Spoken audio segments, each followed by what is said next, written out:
Hi fantasy managers, welcome to FPL Team Talk. In this video I'm going to go through my watch list for game week 17. I'm going to take a look at a goalkeeper, a couple of defenders, midfielders and attackers that I have got my eye on for this upcoming game week. So if you enjoy these sort of videos, please give it a like. Don't forget to hit that subscribe button, and in the meantime, let's take a look.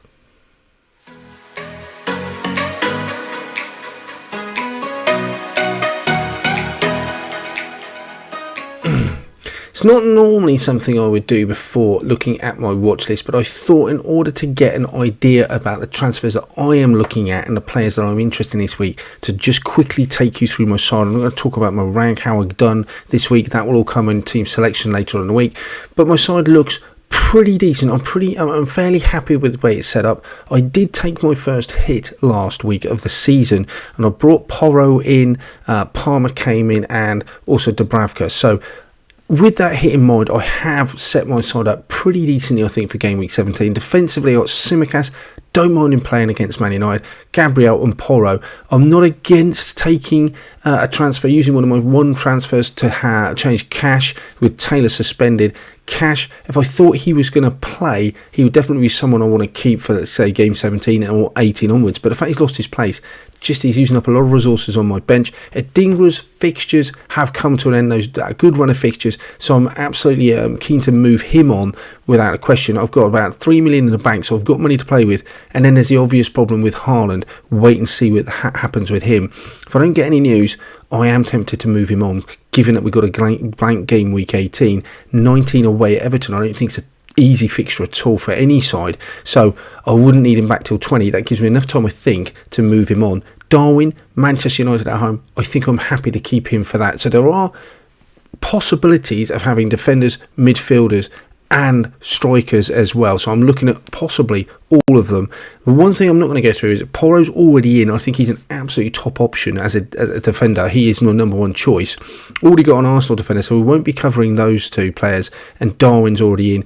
Palmer looks decent as well, and Dubravka have already made that goalkeeper change. So that in mind, let's take a look at some of the players that I will be interested in.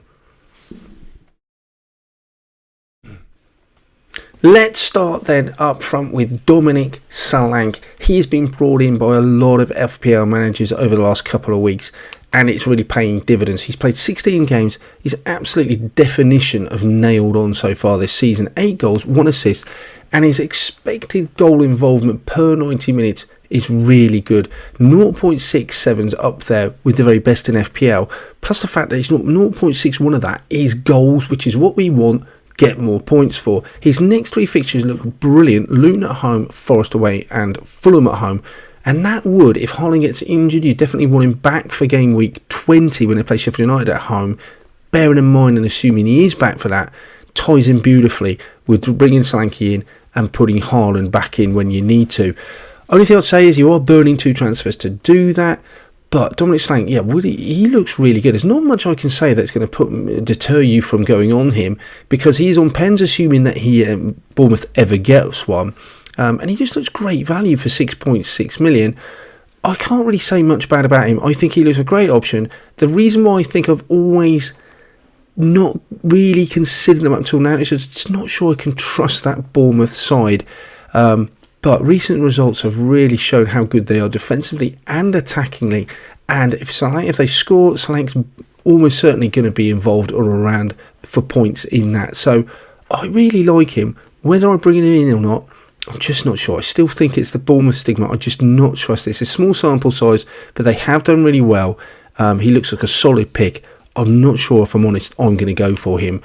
One player that I am really interested in is Richarlison. Now, he is not listed down as a striker, which, strange enough, he gets more points for him being in as a midfielder and scoring goals, but he would be easier to slot into the side as if he was a striker. I think if he was a striker, he'd be absolutely one of my main options. I don't know if I want to use up a midfield slot with Richarlison, and there's always the problem about his minutes. He looked really strong, he looked really fresh and fit for the game against Newcastle. Not that that was very difficult given how fatigued Newcastle looked, but him coming into the side, I think it allows Son to play out wide left again, which they looked much more effective and comfortable doing. And there is still a bit of a doubt as to whether he'd take penalties. So I don't think he was on the pitch when Son took the penalty. So there's a possibility that he still could take penalties, I think. 3 goals, 3 assists. His underlying stats look really good. I really like him. And the fact that he's less than 2% owned, it's just a real good differential.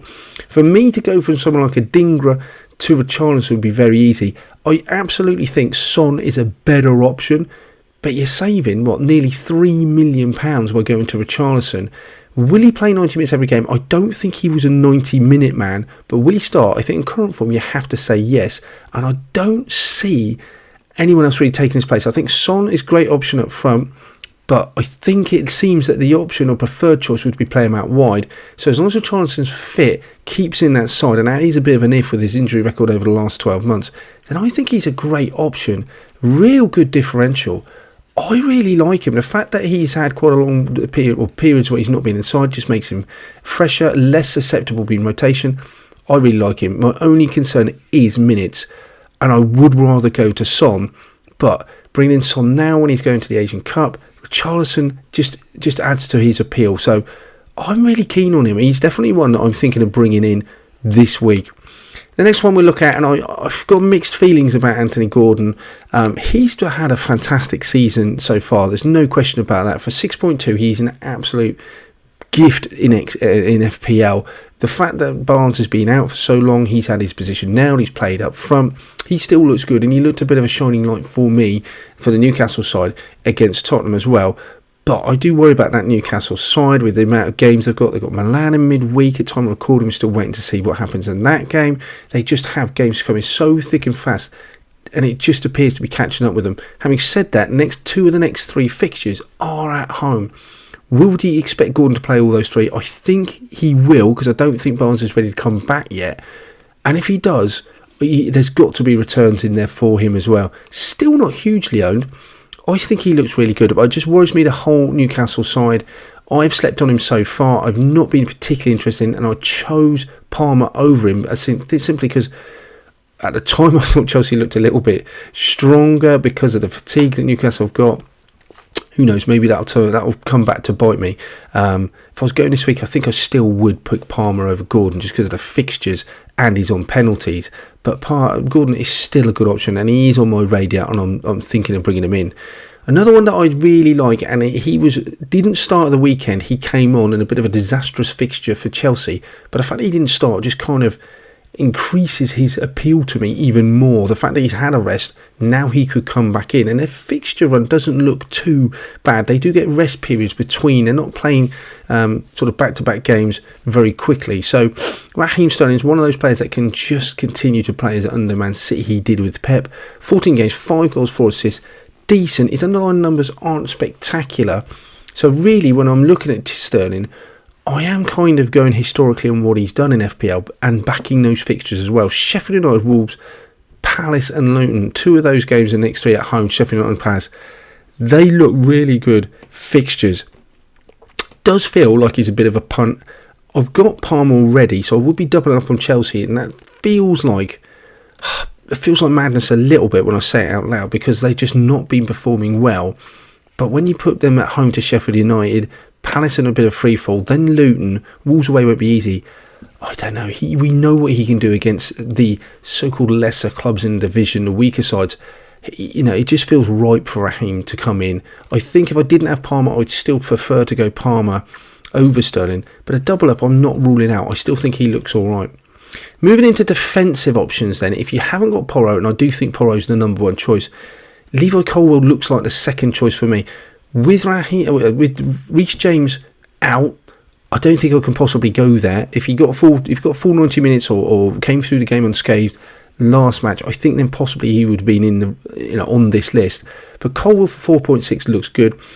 I am a little bit worried about his minutes, that's all I'll say. Cucurella kept his place in the last game. Colwill came on for James and then slotted into back forward. Diassi coming out wide into fullback. So what happens in the next match when Thiago Silva comes in? Who plays centre-back then?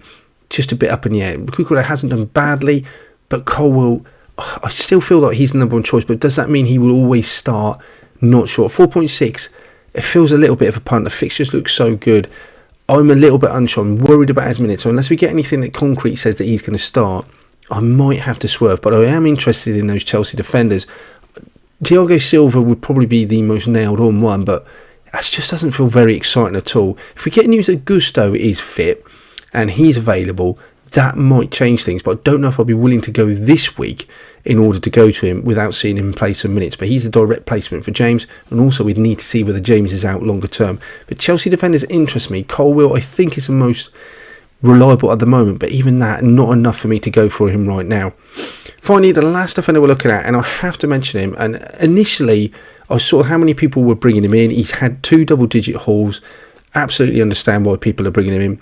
I just absolutely thought, no, he's a Bournemouth defender, I'm not going to go for it.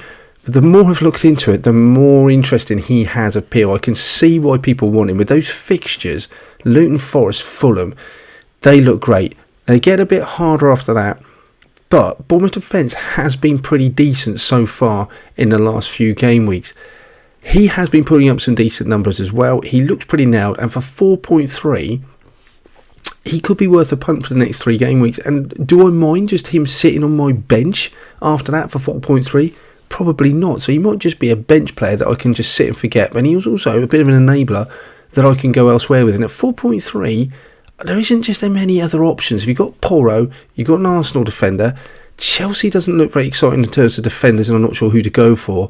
Where do you go next? Senesi at 4.3 offers really good value for money.